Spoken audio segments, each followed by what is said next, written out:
Hello and good evening. My name is Becky Brown and I'm the principal of Inspire School of Arts and Sciences. And Inspire is a tuition-free charter high school, and we specialize in educating students who are interested in pursuing higher education and/or careers in the arts and sciences.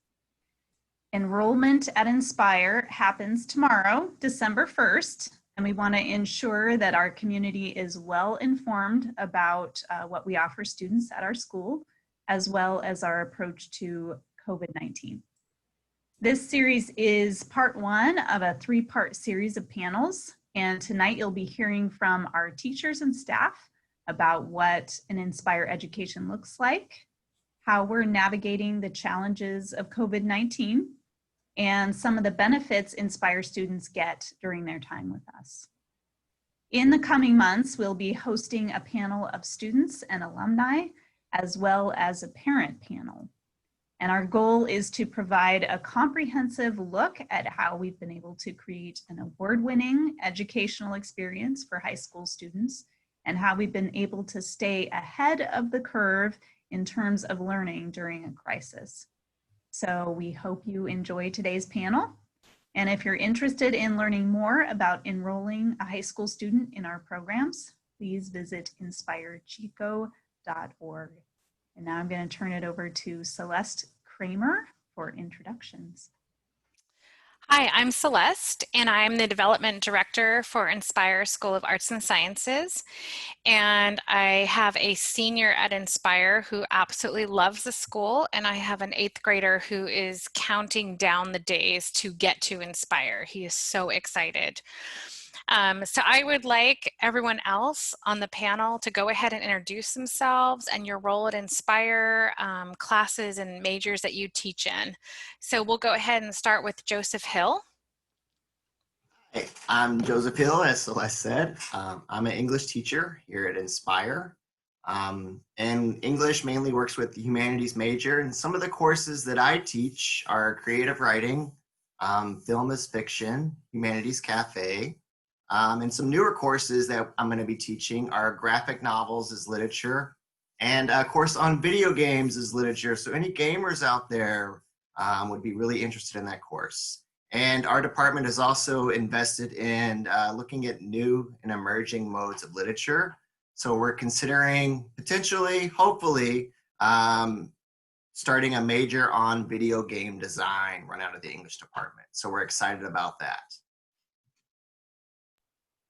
My name is Beth Reed, and I teach Spanish, and I also teach freshman health and study skills. I'm also a freshman advisor, so my group of students will graduate in 2024. And so in the Spanish classes, it's a core part of the humanities major, and health and study skills is required for all freshmen. And provides a great foundation for the science major as well. Hello, I'm Danielle Reynolds. I'm a math teacher at Inspire. I'm also an advisor. This year I have a sophomore advisory. I have also taught the Introduction to Engineering Design class, so I've spent a good amount of time in the engineering major, but I'm not currently teaching in that major. The classes I teach span from our remedial math course of Math C all the way up to AP Calculus. The only math class I haven't taught is AP Stats. My name is Jim White, and I teach instrumental music and recording arts.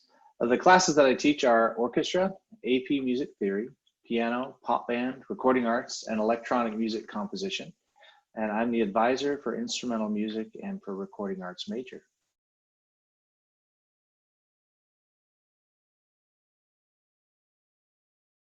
I have to unmute myself. I got it. Hi, I'm Jara Miles, and I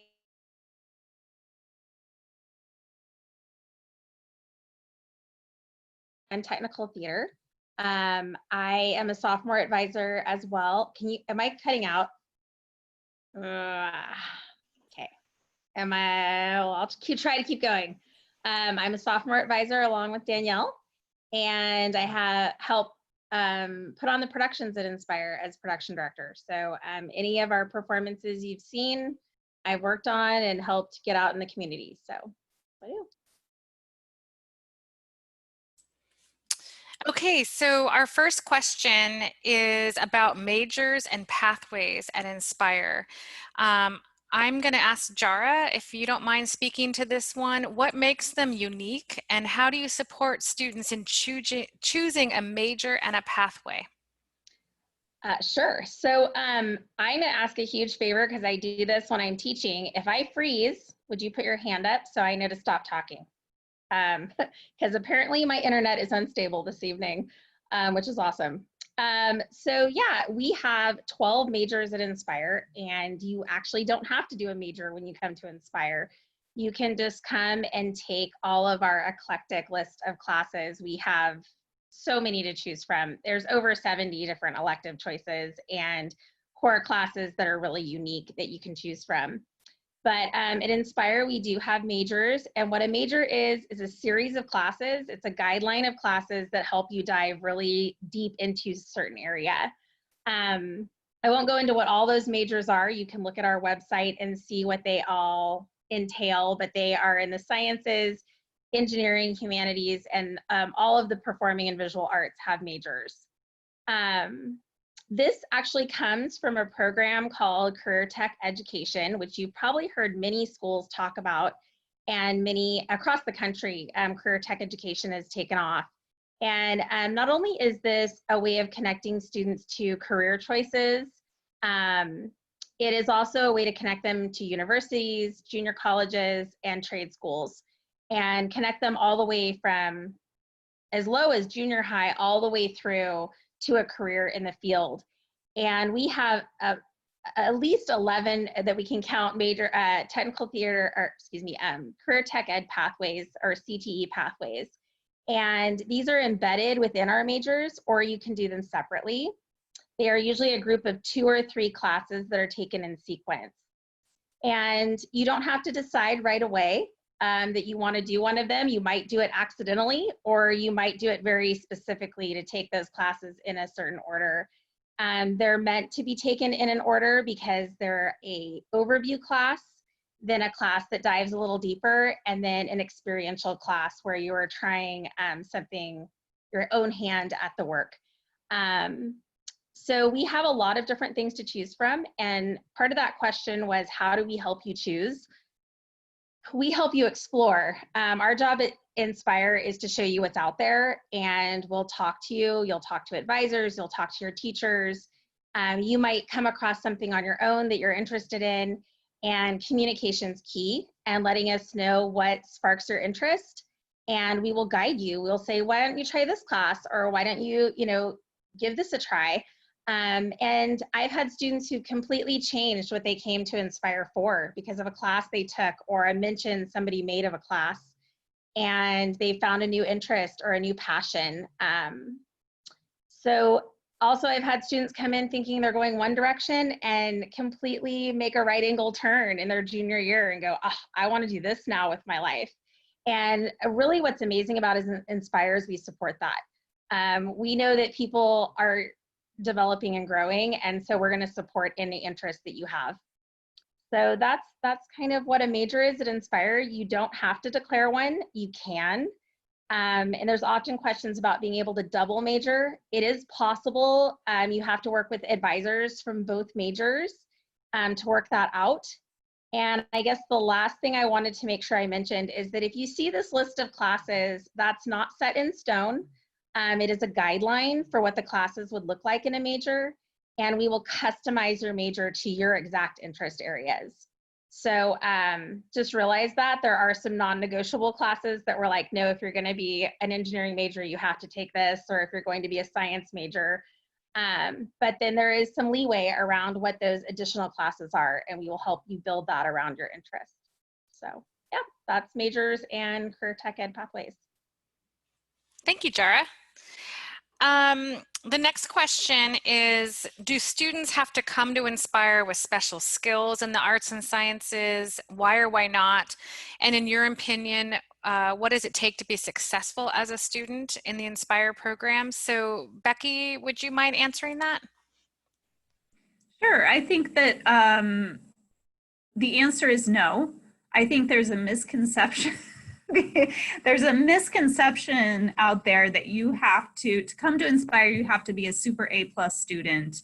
I've heard Inspire is like the Harvard of Chico high schools. I think a lot of students will come to a production and feel like they have to be an amazing dancer, singer, artist to come to Inspire. And I think what the community doesn't always see is that any student can come to Inspire. And if you're that top-notch student, you're gonna find challenges for what you love to do.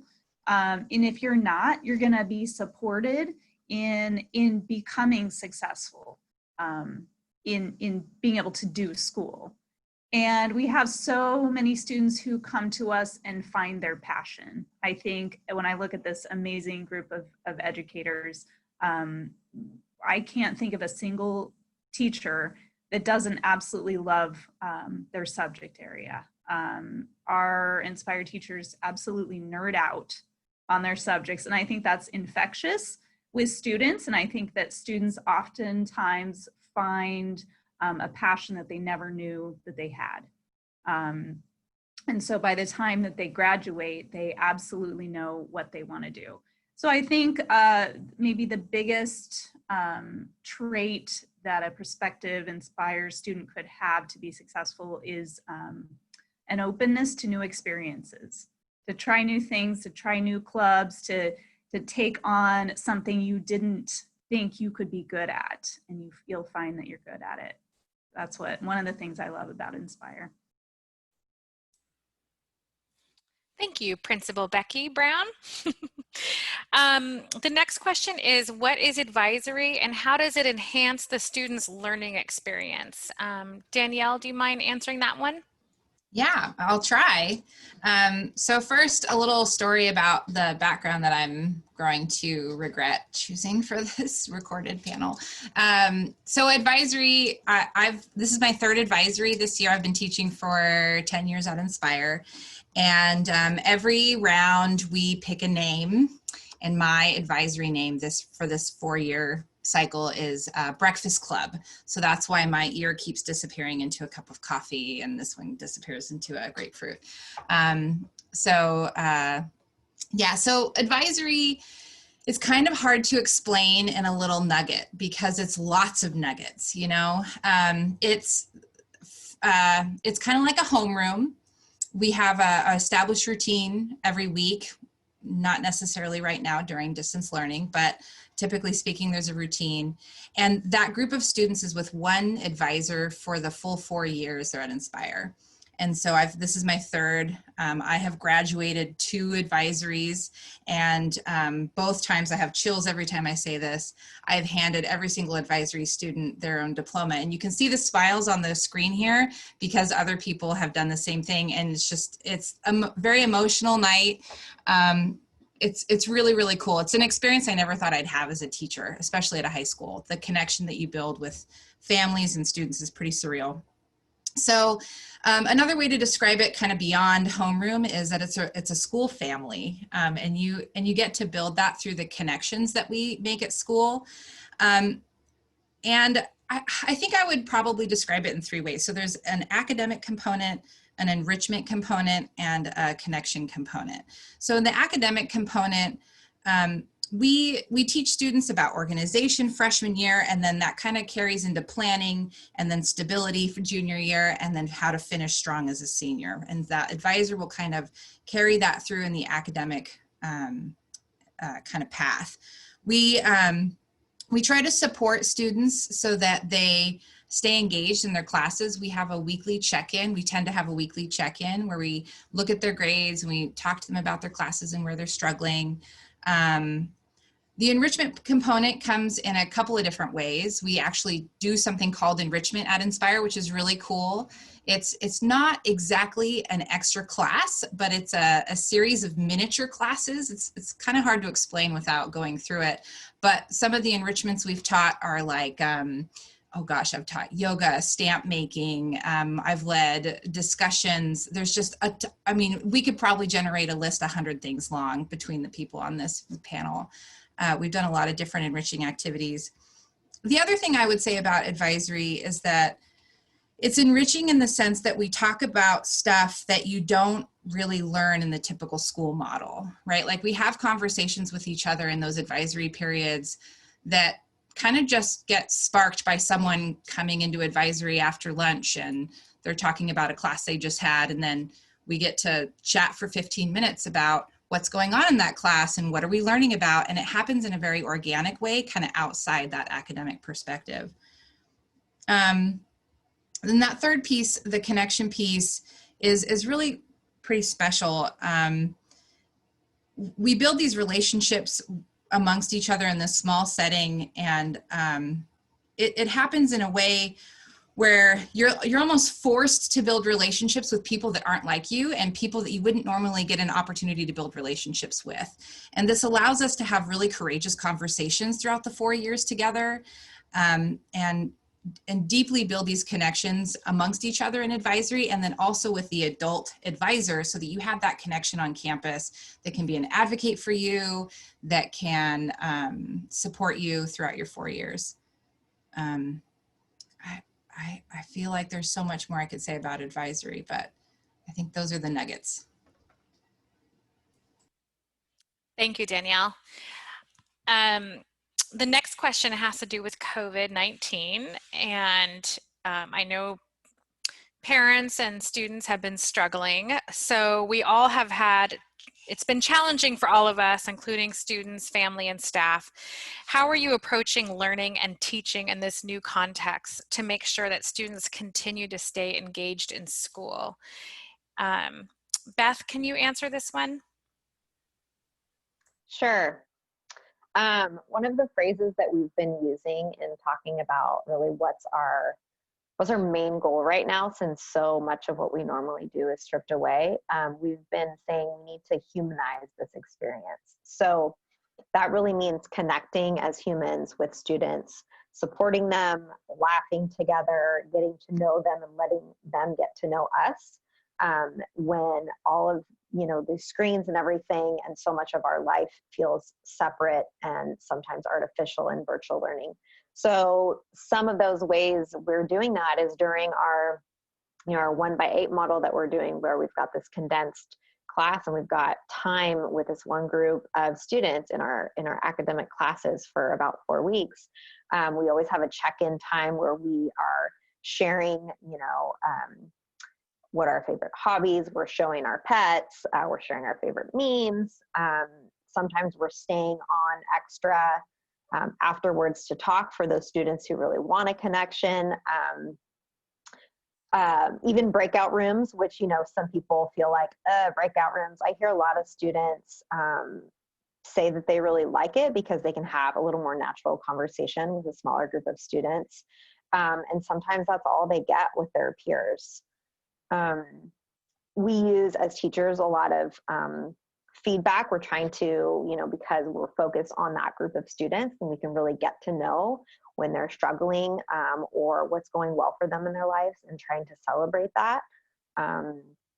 We are all getting better at using tech for sure, but we are trying to do games and using other interactive tools, and definitely using a lot of creativity. I know my wonderful colleague Danielle sends stickers as like super random prizes to students in the mail. My colleague Antonio has dress up days.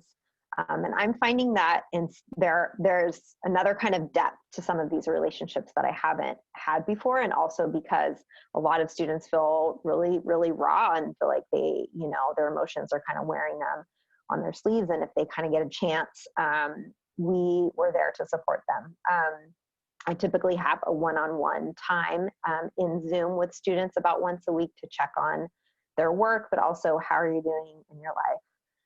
I think also we are trying to make this personal and trying to adapt it and make it relevant. So there are opportunities to dig into content for those students who really want to go deeper. Maybe their things are are fairly comfortable for them at home, and they are like, wow, I get to just focus on one thing. And I like in Spanish too, which I taught 3 times in the last couple of months. I had students say they came in really nervous because, you know, they hadn't had it for a while, or they were afraid to focus on it. And they told me that they learned a ton in that 1 month, and that they feel more confident in their language skills because they were able to focus on it. Beth, would you describe the 1x8 block? Because some of the this might be very new to some of the people listening. Yeah. So we decided, in order to really support students with what is, I'm sure many of us teachers are hearing from our students, as I am, they're really struggling with anxiety, stress. We're all really dysregulated in this time, as our brilliant school psychologist gets to train us on monthly. And so our attention spans are shorter, and we found that it would be really hard for students to balance 8 classes at one time. And we also felt that if we were in this model and we were able to return in person, that this would be a very safe model, because you would be with one pod of students at a time. So we're teaching one class, kind of like if you think of a summer school class or something, where it's every day, 3.5 hours of that time on Zoom, with breaks, of course, and some independent work, that direct instruction time, and then some independent asynchronous learning in the afternoons. So our classes are, I believe we do that for 22 days per class. So I've taught, we've each taught 3 classes, and now we're on to period 4. So you walk through your periods throughout the year. So one more thing to add about that is that, well, 2 things. One is just that making the content relevant. You know, there's a reality that while certainly we have less time and we're not doing as much content, but we have this time to sit and really say, all right, this is a perfect example of what's going on in the world with COVID and lots of other chaos. Let's talk, you know, like now's the time where sometimes we have to be honest about what we're all experiencing. We have this shared experience, and so let's not be afraid to maybe go to some hard conversations. And so we've had some great training too on like how to have civil discourse with one another, and how to do that on Zoom, and how to you know, to consider with what's going on in the world and in our country, and in our personal lives. So one more thing about this model is that I've had a cool opportunity to kind of pilot having some students on campus. So I've had 4 to 5 students in person as my roomers, and then I have all the rest of my students in Zoom. And while a lot of teachers are like, oh my gosh, it's crazy to have 2, I've just found it's been really beautiful to have that group of students together with me. And students are getting great social interaction, having fun, and you know, it's kind of nice to be able to communicate in person a little bit, albeit with masks. So I love my students, and I know that my colleagues do as well. And so I know that this question of how do we engage them and support them is always at the forefront of our minds, and we have almost weekly conversations about that as a staff. And so I feel like I'm just with a great team that cares about that as being number 1 for our students. Thank you, Beth. That was great. On that same subject matter, Inspire is really all about hands-on learning. And so how do you ensure that a hands-on learning experience for students in your classes, and have to adapt that experience to COVID-19? Probably the best person, or maybe one of the best people to talk about this, might be Jim. So would you mind talking about that a little bit? Yeah, I'd be happy to. So first of all, in my perspective, and I think it's true for all of us, Inspire's style of teaching is very hands-on. We're very intentional in getting kids to work with the whole concept of, here's how you do it, now let's do it together, now you do it. So making it very authentic and very practical, so that they are the ones that are doing the work. So all of my classes give the students opportunity to try. They don't always succeed the first time, so you get another opportunity. You go again, you go again. I think of performances where students have had difficulty in their first year or so performing, but by the end, they are doing this hands-on demonstration of their skill set in a performing arts area and just excelling as a result. So our productions, for example, are all student-driven. In the creative, technical, the performance areas, there are only a few small areas where students aren't directly involved, and those are only because it's outside of their skill set at this point in education, or because it has to be completed by an adult for some reason. But all the teachers, I would say, have the end result and goal of getting students to have that authentic, practical experience of education in the discipline we teach. COVID has definitely put a damper on that in many ways, but I think that's true for education across the board, any kind. Our learning style, none of us are really hands-on. So the goal is to give students as much of that in a real form as possible, because most of us are still in distance learning format. I know coming up here later this week, I will start having students come in as well for one of the performance classes. And that way they can be spread throughout the room and actually get the hands-on experience with their instruments. So for me, in this environment we're working with, having students have the right tools is pretty important to me to that educational process. I'll give you an example. Two of the classes I've taught were recording arts and then electronic music. And so for me, I want to send them home with the same software, the same, as much as possible, the same equipment that they would have if they were on campus that they can use at home. So they have some pretty expensive stuff with them at home that they can utilize that gives them that full experience. I still got to teach them on Zoom. They still have to present things through video, but they're working with the right stuff to do the right things.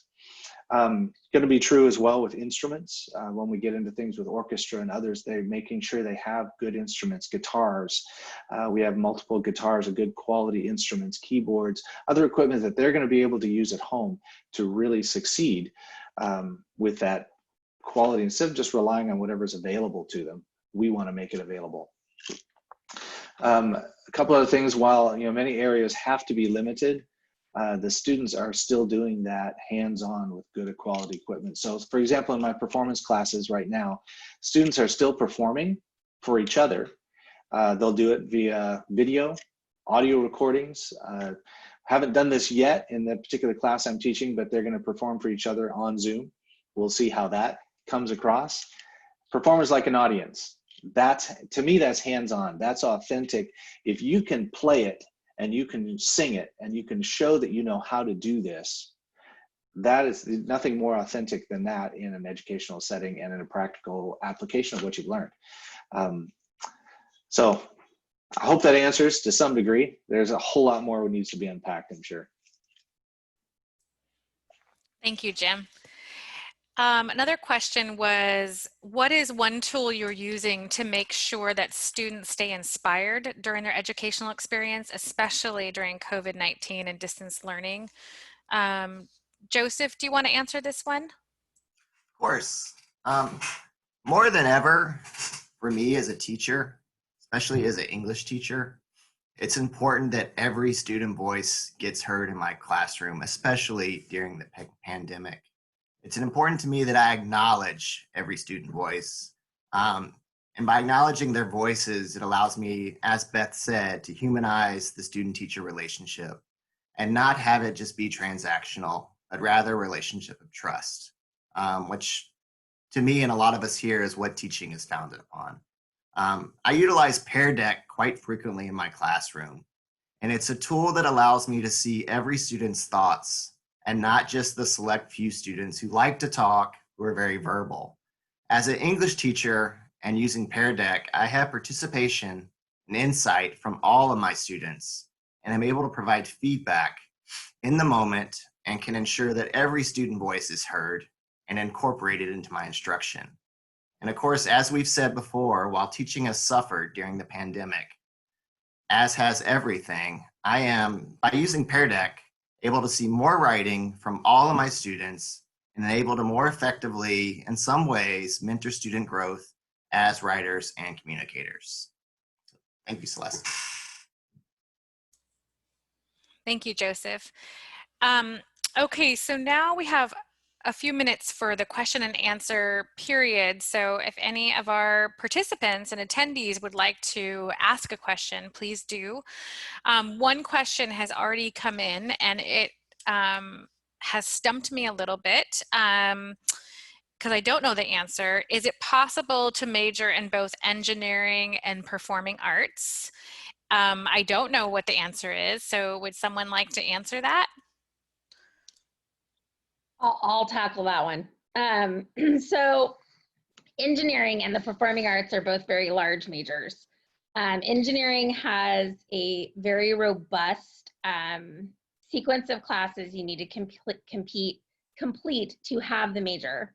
And depending on what performing arts pathway you're looking at, some are larger and some are smaller. And some would have some overlap with engineering and some would not. And so it kind of depends what your goals are and what your interests are and why you want to double major in those areas. So the very first question I would say is, why? Why do you want to do this? And where does your passion lie? And what are you hoping to get out of it? And then the next thing you would do is talk to the two major advisors if the majors are interested in. Helped a student, it's not an engineering student, but I just helped a student design a science and dance major. And her senior project is all about, am I frozen? I'm okay, all right. She just designed a senior project that's all about medical training and creating dance warm-ups that help prevent injury. And she's talking to doctors all around the world through her anatomy class and her final project for science, and then it's all tied to dance and dance training. So it is possible to take two very different things and find a passion and combine it together. And it just takes conversation to make that happen. It's not easy. It's not something that we recommend. It would be very rigorous to do a double major, but sometimes that's what our students need, and we are gonna try to help them figure out how to do that. So that's my answer. Maybe. Thank you, Jara. One of the attendees just asked, my student is anxious about not knowing anyone, and what advice would you give him? Would any of you like to take that on, or maybe several of you have advice? Danielle, do you want to go ahead? Sure. So we have been called Inspire School of Arts and Sciences and surveys. I would add, well, and let me explain real quick. It's because we are like not constantly, but we do a really good job, I think, of surveying students and families and teachers just to get everybody's input. Like it's just how our school functions. We survey a lot. I would add to that Inspire School of Arts, Sciences, surveys, and clubs. We have so many clubs. It's really, really cool. And that is probably one of the biggest ways a freshman especially can get involved. Well, I mean, anybody, but like especially a freshman who's coming to Inspire, maybe a lot of their friends are going to Chico High or PV, and they're nervous because they're not having that cohort of friends come with them. I've seen a lot of kids get connected that way through clubs. I would also encourage you to talk to your advisor that first couple of days of school. When you walk into your I have goosebumps thinking about like walking into your advisor's room. When are we going to get to do that again? Soon. When you walk into your advisor's room, at some point just mention them like, hey, I don't like, my friends didn't really come to Inspire, so like just FYI, because we're really good about like being super sly and connecting kids, especially if we know that that's a thing. Beth, would you add anything? I saw you typing. But. Yeah, I would just, I would say too that we often find there are other ways too that we open up opportunities to share that they might be struggling with that, but also we open ways to find for students to see what they have in common with other students. And I mean, you know, even in distance learning, I've seen students, like we created some collaborative slides where students were showing like a bunch of things that they love to do and makes them laugh. And then students, I had them comment on each other's and they were saying, hey, I love that too. Oh my gosh, do you want to play that game later? Or even just straight up, do you want to be my friend? You know, because that's what, you know, that's what we need. And then sometimes when you find others are kind of open that way, and also having that need, because a lot of freshmen do, we have dozens of feeder schools that come to this school. Sometimes even just us letting our freshmen know that, hey, it's not that everybody came here knowing each other. And so lots of times people find friends quickly. I wanted to add, and Inspire, a lot of times we don't know what grade you're in. And I know that sounds kind of crazy, but especially in the performing arts classes, I noticed this. People are friends from freshman through senior year, and people are like, wait, you're a freshman? Or wait, you're a sophomore? And I hear that so much. I heard that today in one of my classes, and it made me laugh because it didn't matter what grade you were in or when you started at Inspire. Their friendship was created off of an interest. And I think that's really important to understand, that happens a lot at our school. People aren't going to look at you and be like, oh, you're a freshman. Like, people don't say that. They just don't. And so I think that's really important to understand. It's kind of a part of our culture, and that we're really trying to like pull everyone in to this learning culture. And being different and from somewhere else and not knowing people is a great place to step into it, because we're excited to hear from you and want to hear what you're about and what you're bringing to the table. Yeah, and one thing we actually started doing this year, because we had a lot of students transfer from PV and Chico High for various reasons during the pandemic, who didn't know anybody at Inspire. So we actually started a new student group. And it's a space where new students hang out with existing students and kind of do things that they're interested in, not things that we are interested in as teachers. So like recently, students have been hanging out once a week and kind of just playing Among Us with each other and just, you know, chatting each other up. So it's really a safe space to realize that even though you're brand new, there are other people like you, and there are existing students who want to help you get acclimated and be a part of that Inspire community. Thank you. One thing that I'll add as a parent is we were looking at an article about bullying, and I looked at my son who's a senior at Inspire, and I said, is there bullying at Inspire? And he looked at me and he said, not really. And it was a little bit shocking for a senior at a high school to say that. So I was pretty impressed, because I think that's what a lot of students are really worried about going into a high school. One of the questions that came up was, is there a list of the clubs posted somewhere? And that actually might be a question for me, who's updating the website. There absolutely will be. We are going to put that together on the website. I don't know if anyone else has a better answer than that. I have a quick answer. I just put a link in the chat to a s'more. Well, I don't even know what that is, but it's a s'more newsletter. Okay, great.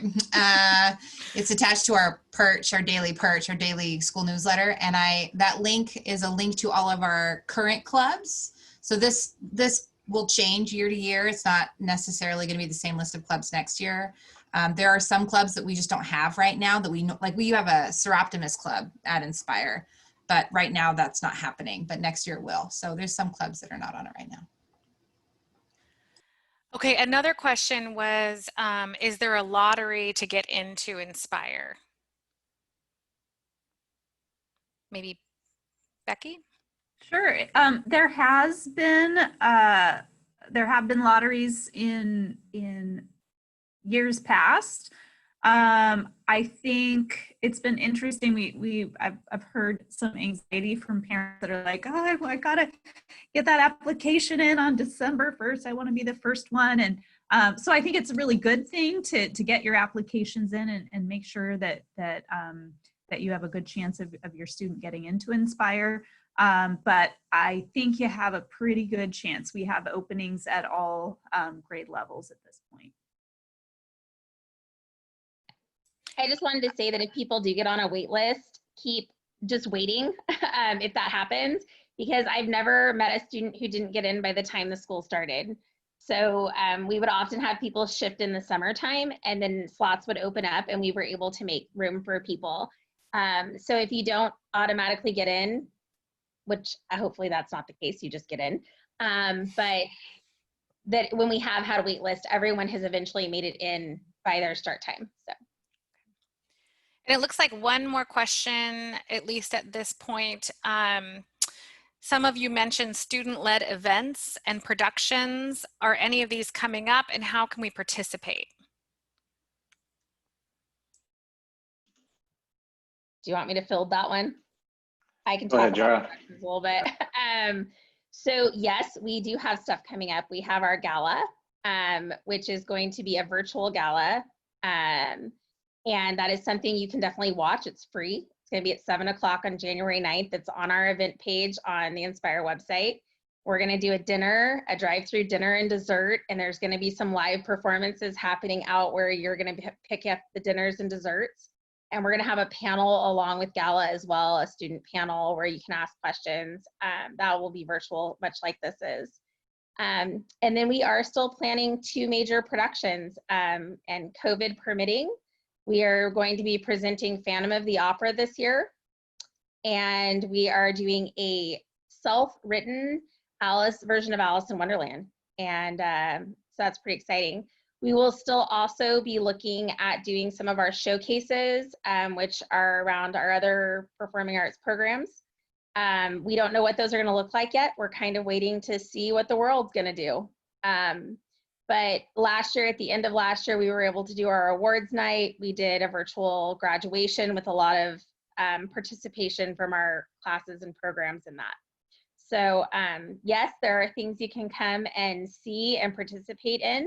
And of course, as soon as you're an Inspire student, we will let you know what you can be part of, because there's 1,000 things you can get involved with. So yeah, that's kind of where we're at. I hope I answered that question. Did I answer that? Yes, absolutely. The only other thing I would that. say is that we do have some students who are doing concerts for us on a regular basis, and we do have a concert coming up too, December 18th. Yes. So some of our students are incredible musicians and singers, and they're actually doing concerts to try to keep families engaged, and even though we're all online. So that's coming up too. Yeah. And we're recruiting more people, so that'll be more ways to get involved. So. Okay. One of the questions that came in is, if your student is in the LGBTQ population, how does Inspire support them? I don't know who would be the most appropriate one to answer, so you'll just need to choose, or maybe several of you. I can start off. Oh, go ahead, Joseph. On campus, we have a Gay Straight Alliance club that meets every Friday. And there's about 25 students that are part of this club. And we really focus on making it a safe space for students to share their experiences. For example, last Friday, we met and students actually went around and shared their coming out experiences. And we had a member of the queer community actually come to that meeting and share their coming out experiences. We also are very in tune with what Stonewall's doing as well. And we've worked with them and actually have brought them to campus to speak about, issues that the queer community is facing as well. And just in our instruction as an English teacher specifically, I make sure to choose texts that showcase underrepresented.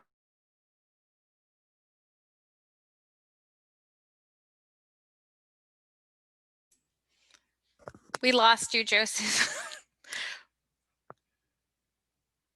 We teach and the content that we'd expose students to.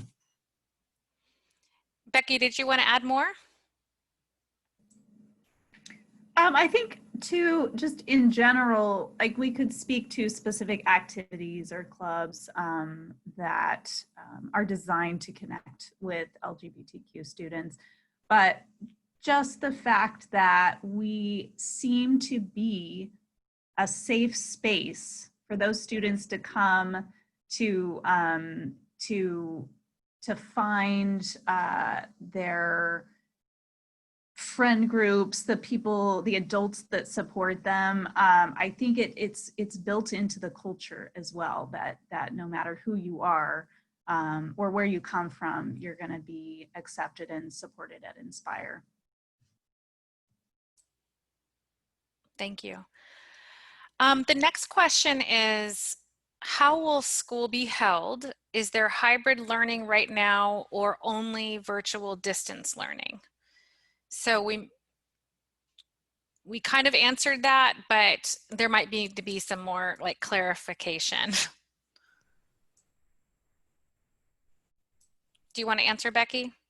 Sure. So we have, it's been a long process this year to figure out what learning at Inspire is going to look like. And we, even though many other schools in Chico opened up for in-person learning, we knew that there was going to be a spike in COVID cases in our community, and we wanted to keep students from being sort of pushed and pulled back and forth in different learning modes. And so we chose to stay in distance learning, and part of that decision was input from staff and students and parents who said, no, most of us feel comfortable in distance learning, it's working for our kids. So we decided to stay in the distance learning mode until January, mid-January.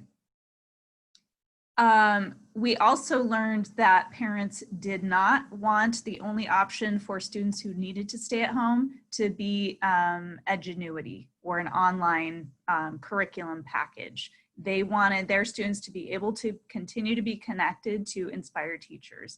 So we made the decision to do a hybrid model where, as Beth was explaining, students who needed to be at home could continue to be with that Inspire teacher. They would be learning simultaneously with students who were in the classroom.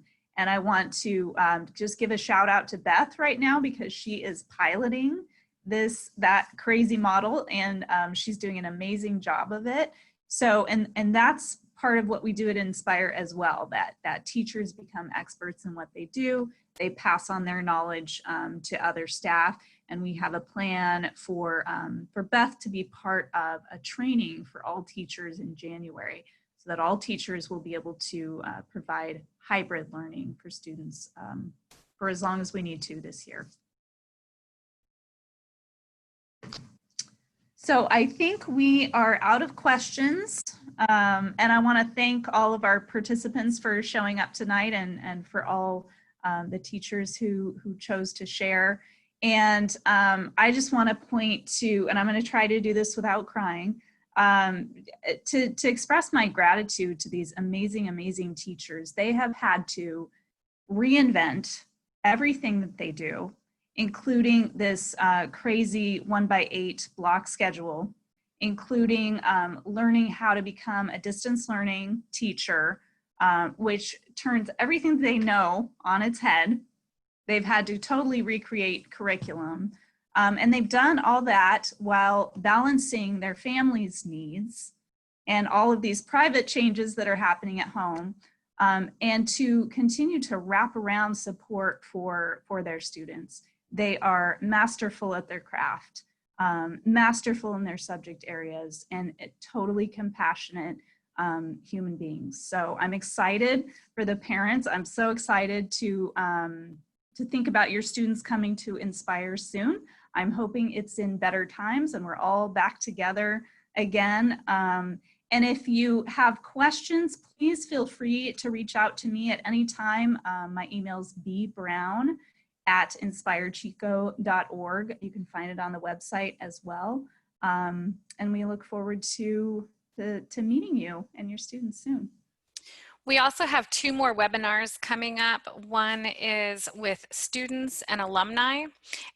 We also have another one that is with parents, and you can find those on our enrollment page at inspirechico.org.